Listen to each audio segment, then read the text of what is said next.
Voice of God. కీర్తనల గ్రంథం 9వ అధ్యాయం 10వ వచనం. యెహోవా, నిన్ను ఆశ్రయించు వారిని నీ విడిచిపెట్టువాడవు కావు.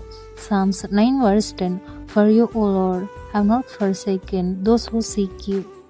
అన్నదమ్ములను ఆశ్రయించినా ఒంటరిగా మిగిలిపోవచ్చు, బంధుమిత్రులను ఆశ్రయించినా ఒంటరిగా మిగిలిపోవచ్చు, ఆఖరికి కన్న తల్లిదండ్రులను ఆశ్రయించిన, కడుపున పుట్టిన బిడ్డలను ఆశ్రయించిన నువ్వు ఒంటరిగా మిగిలిపోవచ్చు. కానీ ఎప్పుడైతే నువ్వు దేవుడిని ఆశ్రయిస్తావో ఆయన నిన్ను విడిచిపెట్టే దేవుడు కాదు.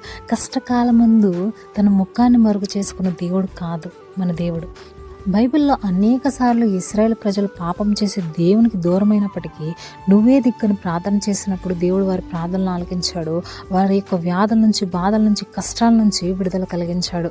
ఈ రోజున నీకు ఎలాంటి సమస్య ఉన్నప్పటికీ, నువ్వు ఎలాంటి బాధతో బాధింపబడుతున్నప్పటికీ, నువ్వు ఎప్పుడైతే దేవుని వైపు చూస్తావో, దేవుని ఆశ్రయిస్తావో, నీకున్న కష్టాలను తీసివేయడానికి, నీకున్న వ్యాధులను తీసివేయడానికి దేవుడు చూస్తున్నాడు. ఆమేన్.